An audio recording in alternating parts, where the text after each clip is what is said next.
যদি আপুনি learner apply কৰিছিলে আপোনাৰ ওচৰত এখন লাৰ্ণাৰ আছে আৰু আপুনি লাৰ্ণাৰ আবেদন কৰা এমাহ হ'ল তেতিয়া আপুনি কেনেকৈ ড্ৰাইভিং লাইসেন্স এপ্লাই কৰিব অনলাইন যোগে এই গোটেইখিনি আজি আমি এই ভিডিওটোতে শিকিম। যদি আপুনি জানে অলৰেডি কেনেকৈ এটা ড্ৰাইভিং লাইসেন্স আবেদন কৰা হয় তেতিয়া আপুনি এই ভিডিওটো স্কিপ কৰি যাব পাৰে। আৰু যদি আপুনি নেজানে যে লাৰ্ণাৰ এপ্লাই কৰাৰ কিমান দিনৰ পিছত এটা ড্ৰাইভিং লাইসেন্স আবেদন কৰা হয় তেতিয়া আপুনি আমাৰ এই ভিডিওটো সম্পূৰ্ণ চাব, তেতিয়াহে আপুনি সকলোখিনি কথা বুজি পাব।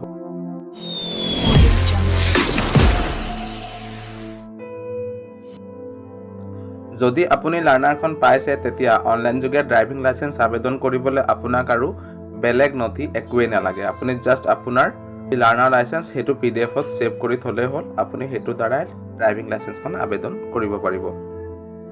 ড্ৰাইভিং লাইসেন্স অনলাইন যোগে আবেদন কৰিবলৈ আপুনি যিকোনো এটা ব্ৰাউজাৰ ওপেন কৰিব। ওপেন কৰাৰ পিছত আপুনি সাৰ্চ বাৰত লিখিব পৰিবহন। যেতিয়া আপুনি পৰিবহন লিখি সাৰ্চ কৰিব ইয়াতে ইয়াৰ অফিচিয়েল ৱেবছাইটটো আহি যাব। ইয়াতে আপুনি ক্লিক কৰিব আৰু য'ত ড্ৰাইভাৰ লাৰ্ণাৰ লাইসেন্স বুলি এটা অপচন আছে ইয়াতে মোৰ অপচনত ক্লিক কৰি দিব। মোৰ অপচনত ক্লিক কৰাৰ পিছত এতিয়া আপুনি ইয়াৰ পৰা আপোনাৰ ষ্টেটটো সিলেক্ট কৰিব লাগিব। যেহেতু আমাৰ আসাম, সেইটো কাৰণে আসাম সিলেক্ট কৰিব।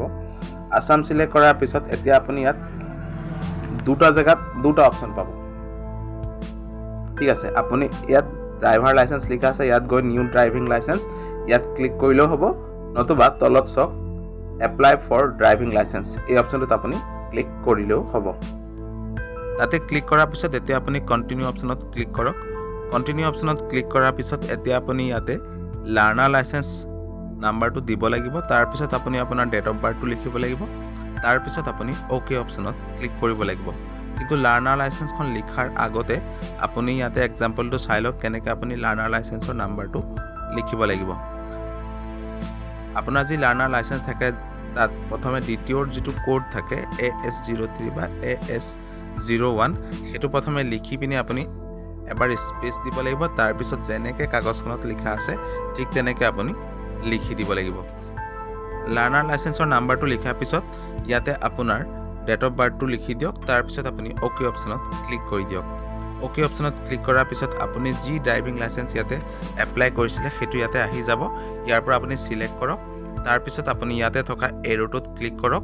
তাৰ পিছত আপুনি সাবমিট অপচনত ক্লিক কৰি দিয়ক। যেতিয়া আপুনি সাবমিট অপচনত ক্লিক কৰিব ইয়াতে এটা আপোনাৰ এড্ৰেছৰ পপআপ আহিব। তেতিয়া আপুনি ওকে অপচনত ক্লিক কৰি দিব।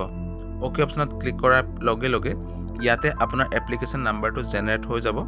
এতিয়া আপুনি এই এপ্লিকেশ্যন নাম্বাৰটো সেভ কৰি থব পাৰে বা প্ৰিণ্টটো কৰি থব পাৰে। এইটো আপোনাৰ কথা, আপুনি সেভ কৰিছে নে প্ৰিণ্ট কৰিছে। যেতিয়া আপুনি সেভ কৰিছে বা প্ৰিণ্ট কৰিছে এই সেভ প্ৰিণ্ট কৰাৰ পিছত আপুনি অকণমান তললৈ আহিব। তাৰ পিছত আপুনি নেক্সট অপচনত ক্লিক কৰি দিব। নেক্সট অপচনত ক্লিক কৰাৰ পিছত ইয়াতে এতিয়া আমি আমাৰ যি লাৰ্ণাৰ লাইসেন্স সেই লাৰ্ণাৰ লাইসেন্সখন ইয়াতে আপলোড কৰিব লাগিব। তাৰ কাৰণে আপুনি অকণমান তললৈ আহক আৰু তললৈ আহি আপুনি ইয়াতে এটা অপচন দেখা পাইছে প্ৰচিড অপচনত এতিয়া আপুনি ক্লিক কৰি দিব।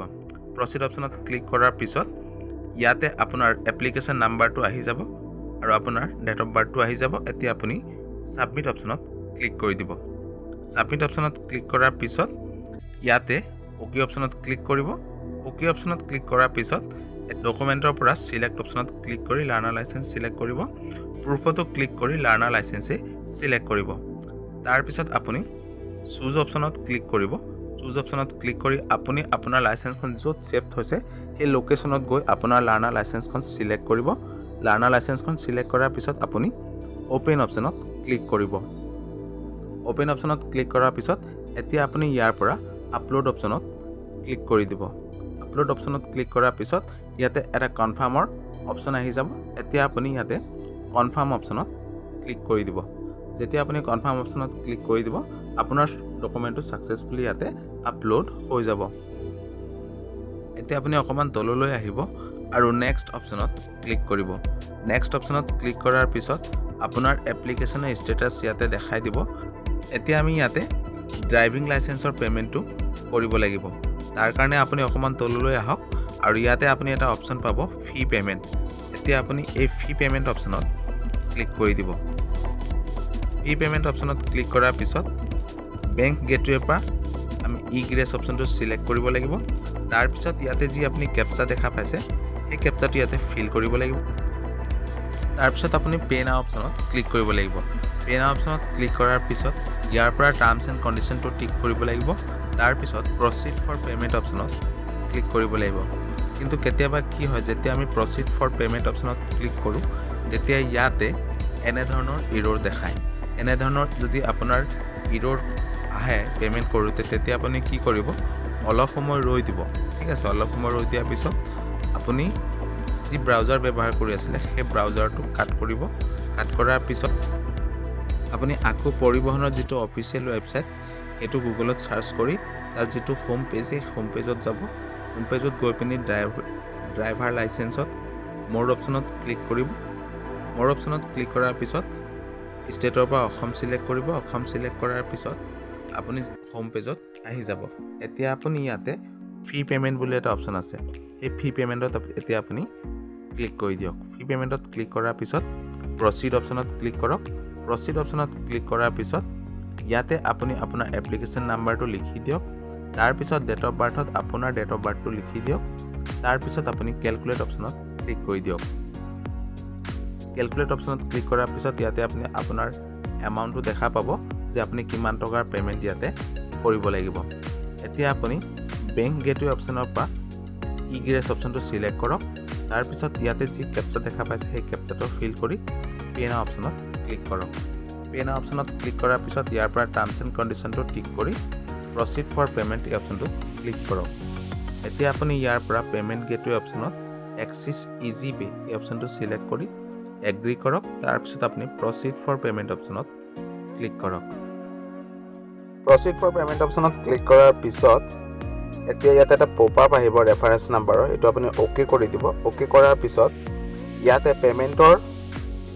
যি গেটৱে সেইটো আহি যাব এতিয়া আপুনি ইয়াৰ পৰা টাৰ্মছ এণ্ড কণ্ডিশ্যনটো টিক কৰিব তাৰপিছত আপোনাৰ যি UPI ID virtual payment ID যাক বুলি কোৱা হয় এই ভাৰ্চুৱেল পে'মেণ্ট IDটো আপুনি কাষ্টমাৰ VP অপশ্যনত লিখি দিব তাৰপিছত ইয়াতে যি আপুনি কেপচা দেখা পাইছে সেই কেপচাটো ভেৰিফাই কোড অপশ্যনত লিখি দিব লিখি দিয়াৰ পিছত আপুনি কমপ্লিট পে'মেণ্ট অন ফোন এই অপশ্যনটোত ক্লিক কৰিব লাগিব এই অপশ্যনটোত ক্লিক কৰাৰ পিছত আপোনাৰ যি UPI এপ তাতে পে'মেণ্ট এপ্ৰুভৰ কাৰণে এটা মেছেজ আহিব আপুনি পে'মেণ্টটো এপ্ৰুভ কৰি তাতে আপোনাৰ ফোনতে পে'মেণ্টটো কৰিব লাগিব যেতিয়া আপুনি তাতে পে'মেণ্টটো কৰি দিব তেতিয়া ইয়াতে আপোনাৰ পে'মেণ্টটো ছাকচেছফুলি আহি যাব এতিয়া আপুনি ইয়াৰ পৰা আপোনাৰ যি পে'মেণ্টৰ ৰিচিপ্ট ক্লিক হিয়াৰ টু প্ৰিণ্ট ৰিচিপ্ট এই অপশ্যনত ক্লিক কৰি আপোনাৰ পে'মেণ্টৰ ৰিচিপ্টখন আপুনি ডাউনলোড কৰিব পাৰিব তাৰ কাৰণে ইয়াতে টিক কৰিব আৰু এই কেপচাটো ইয়াতে ফিল কৰিব আৰু প্ৰিণ্ট ৰিচিপ্ট অপশ্যনত ক্লিক কৰিলে আপুনি আপোনাৰ যি পে'মেণ্টৰ ৰিচিপ্ট সেইটো ডাউনলোড কৰিব পাৰিব লগতে ছেভো কৰিব পাৰিব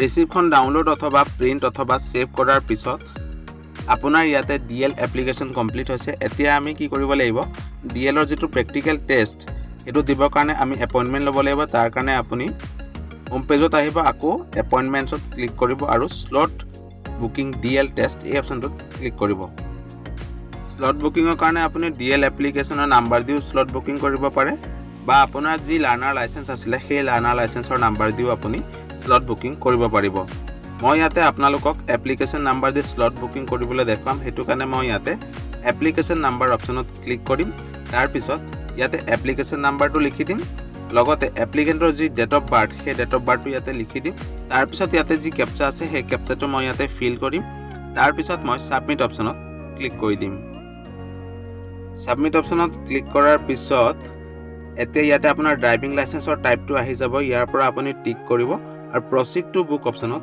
ক্লিক কৰিব প্ৰচিড টু বুক অপশ্যনত ক্লিক কৰাৰ পিছত ইয়াতে কেলেণ্ডাৰ চাৰ্টখন আহি যাব আৰু ইয়াতে আপুনি যি সেউজীয়া কালাৰৰ ডেট দেখা পাইছে সেই সেউজীয়া কালাৰতে আপুনি আপোনাৰ প্ৰেক্টিকেল টেষ্টটো দিব পাৰিব আপুনি আপোনাৰ মতে ডেট এটা বাছি লৈ আপুনি সেই ডেটতে যেতিয়া ক্লিক কৰিব আপোনাৰ ড্ৰাইভিং লাইচেন্সৰ যিটো টাইপ সেইটো ইয়াতে আহি যাব এতিয়া আপুনি ইয়াৰ পৰা সেইটো সিলেক্ট কৰিব তাৰপিছত আপুনি বুক স্লট অপশ্যনত ক্লিক কৰিব বুক স্লট অপশ্যনত ক্লিক কৰাৰ পিছত আপোনাৰ যি ৰেজিষ্টাৰ নাম্বাৰ সেই নাম্বাৰটোত এটা OTP আহিব এই OTPটো আপুনি চাই ইয়াতে ইনসাৰ্ট কৰিব তাৰপিছত আপুনি সাবমিট অপশ্যনত ক্লিক কৰি দিব সাবমিট অপশ্যনত ক্লিক কৰাৰ পিছত এতিয়া আপুনি এটো কনফাৰ্ম কৰিব লাগিব তাৰ কাৰণে আপুনি কনফাৰ্ম টু স্লট বুক এই অপশ্যনটোত ক্লিক কৰি দিব এতিয়া আপুনি এই এপইন্টমেন্ট লোৱা স্লিপখন প্ৰিন্ট কৰিব লাগিব তাৰ কাৰণে আপুনি Ctrl P প্ৰেছ কৰি এই স্লিপখনো প্ৰিন্ট কৰি ল'ব গতিকে আমি শিকিলো যে ড্ৰাইভিং লাইসেন্স কেনেকৈ আবেদন কৰিব লাগে আৰু কেনেকৈ স্লট বুকিং কৰিব লাগে। এতিয়া মই আপোনালোকক জনাম যে যিদিনাখন আপুনি প্ৰেক্টিকেল টেষ্টটো দিবলৈ যাব দ্বিতীয়ত সেইদিনাখন আপুনি কি তাতে নিব লাগিব। ফ্ৰেণ্ডছ, যদি আপুনি যোৰহাট ডিষ্ট্ৰিক্টৰ হয় তেতিয়া যোৰহাট ডিষ্ট্ৰিক্টৰ দ্বিতীয়ত ডিএল টেষ্ট 7টা বজাৰ পৰা 9টা বজাৰ ভিতৰতে যাব লাগে। আৰু যদি আপুনি বেলেগ ডিষ্ট্ৰিক্টৰ হয় তেতিয়া যেতিয়া আপুনি স্লট বুকিং কৰে এই স্লট বুকিঙৰ স্লিপখনতে লিখা থাকে তাত কেইটা বজাত আপুনি পাবগৈ লাগিব। গতিকে আপুনি সেই স্লিপখনত চালে গম পাই যাব যে আপুনি কেইটা বজাত তাতে উপস্থিত হ'ব লাগিব। এতিয়া আমি কথা পাতিম যে আপুনি যেতিয়া ডিএল টেষ্ট দিবলৈ যাব তেতিয়া আপুনি কি লৈ যাব। এক নম্বৰ কথা, আপুনি নিজৰ গাড়ীখন লৈ যাব লাগিব, তাতে আপোনাৰ কোনো ধৰণৰ গাড়ী প্ৰভাইড নকৰে। আপুনি যদি দুচকীয়া আৰু চাৰিচকীয়া দুইটা একেদিনাই লৈছে তেতিয়া আপুনি দুচকীয়াও নিব লাগিব আৰু চাৰিচকীয়াও নিব লাগিব।